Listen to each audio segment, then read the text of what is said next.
Assalamualaikum warahmatullahi wabarakatuh. Dekat depan saya ni ada sebuah laptop gaming budget dari Acer, iaitu Acer Nitro 5 yang menggunakan Ryzen 5 dan GTX 1650. Harga dia RM3,699 Malaysia, which is bagi saya ngam untuk kebanyakan rakyat Malaysia. Persoalannya sekarang, bagaimana dengan dia punya performance? Adakah berbaloi untuk beli sebuah laptop gaming budget dari Acer ni? Saya dah test dan saya akan kongsikan dengan anda performance dia macam mana. Tanpa berlengah lagi, anda bersama saya Ashraf Jeffrey dalam channel YouTube Mona Lisa. Kalau anda belum tekan butang subscribe, pastikan anda tekan butang subscribe dan juga button loceng yang ada dekat tepi dia.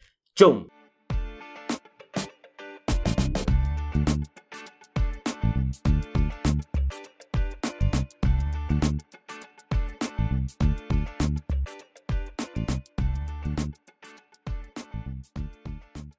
Okay guys, ini dia Acer Nitro 5. Tengok betul-betul Bagi saya dalam banyak-banyak laptop gaming tahun 2022 yang budget macam MSI GF Series, Asus TUF Gaming, lepas tu Gigabyte G Series, dalam banyak-banyak laptop gaming budget ni, design yang paling lawa jatuh kepada Acer Nitro 5 ni lah. Dia punya design tu bukan sahaja clean tapi dalam masa sama ada gaming feel dan nampak futuristic gila. Tengok exhaust fan dekat belakang warna merah tu.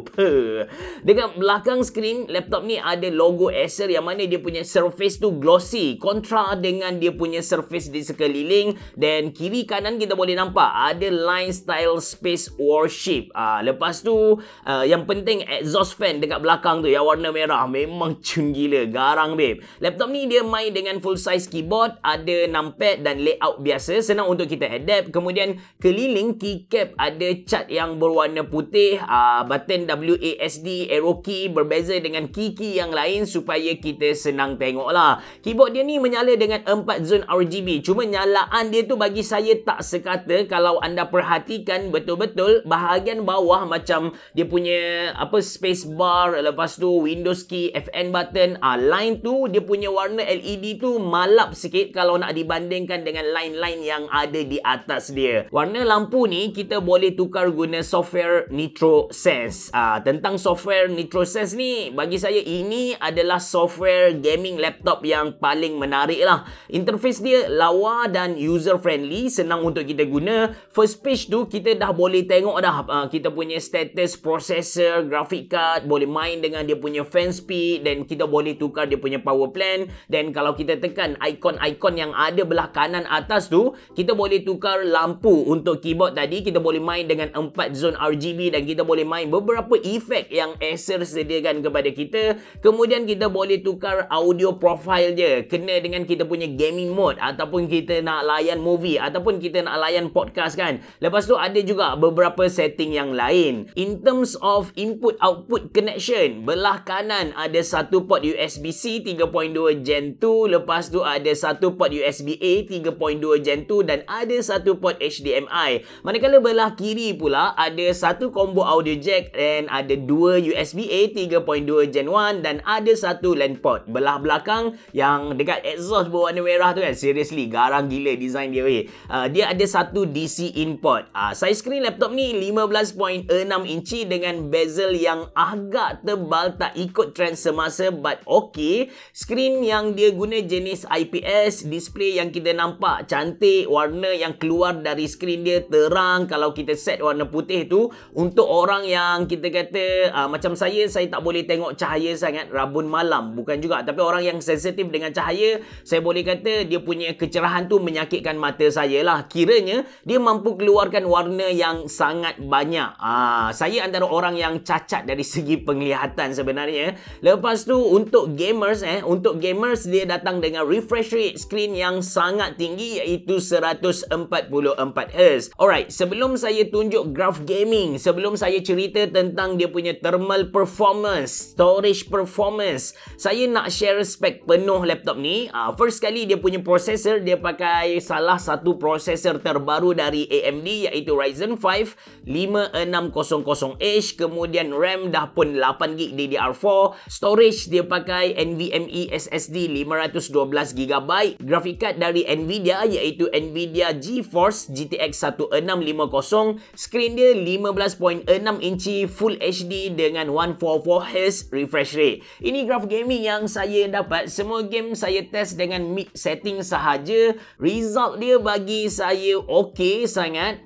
Untuk game standard rakyat Malaysia main macam Dota 2, GTA 5, even Apex Legend, Valorant tak payah cerita, memang smooth lah, tak ada masalah langsung. Untuk God of War tu setting original, smooth, boleh main walaupun tengah war. Cyberpunk sakit sikit, walaupun dia punya FPS dekat graph anda boleh nampak macam 30 plus macam tu kan, tapi the whole game tu anda kena nilai sendiri. Clip gameplay saya letak pada akhir video nanti, baru anda faham kenapa saya kata Cyberpunk ni walaupun mid setting sakit sikit lah. Even dia punya low setting pun saya tak berapa recommend. Alright, dari segi thermal performance, seriously saya sangat terkilan dengan thermal performance Acer Nitro 5 tahun 2022. Saya highlight tahun tu sebab masa tahun 2020 Acer Nitro antara laptop gaming yang mampu bagi thermal performance yang mantap gila kepada kita. Tapi untuk tahun 2022, even kita dah turn on dia punya cool boost sampai bunyi bising gila putaran kipas dia tu kan, still suhu agak tinggi. Kalau anda main game yang heavy macam Apex Legend, GTA 5, confirm suhu lebih dari 80 darjah lah. Even untuk Dota 2 dan juga Valorant, walaupun tak pergi ke 80, still dia above average. Biasanya kalau kita main Dota 2 dan juga Valorant, suhu akan bermain sekitar 70 darjah saja. Tapi anda boleh tengok sendiri untuk Acer Nitro 5 tahun 2022 ni, suhu untuk Dota 2 dah menghampiri 80 darjah. Last kali tentang storage performance, yang mana dia punya read speed tu saya dapat sekitar 2500 MB per second dan write speed saya dapat sekitar 1200 MB per second. Which is storage ni, kalau saya nak simpulkan kepada anda, dia punya storage laju tapi bukan dalam kategori yang laju gila untuk tahun 2022. Secara kesimpulannya, bila saya bandingkan performance untuk Acer Nitro 5 2022 ni dengan kebanyakan laptop gaming lain yang setara dengan dia, saya dapat simpulkan kepada anda yang Acer Nitro 5 ni berada dekat tengah-tengah lah, baik dari segi dia punya gaming performance, dia punya thermal performance dan juga dia punya storage performance. Dia tak bagus gila sampai saya kena puji, mantap gila. No, dia pun tak teruk sangat. Dia punya thermal performance tu actually standard untuk kebanyakan laptop gaming lah. Cuma kenapa saya terkilan, sebab tahun 2020 thermal performance untuk Acer Nitro 5 sangat-sangat bagus. Jadi yes, anda boleh beli laptop ni kalau anda sedang cari sebuah laptop gaming bawah RM4,000 Malaysia. For sure anda dapat main game dengan smooth, kecuali game yang sangat-sangat berat macam contoh Cyberpunk lah. Tapi maybe anda pun tak main Cyberpunk sebab Cyberpunk kena beli kot. Apa-apa pun, kalau anda tak puas hati dengan graf yang saya tunjuk kepada anda tadi, anda nak tengok performance sebenar dia macam mana, saya sediakan klip gameplay beberapa game yang saya test tadi pada lepas ending. So anda boleh pantau sendirilah. Itu saja dari saya. Kalau anda berminat untuk beli laptop ni, saya sediakan link dalam ruangan description box below. Jangan lupa untuk tekan butang like, jangan lupa untuk subscribe channel YouTube Mona Lisa dan jangan lupa untuk share video ni kepada kawan-kawan anda. Assalamualaikum warahmatullahi wabarakatuh. Berebo. Jumpa lagi.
has fallen.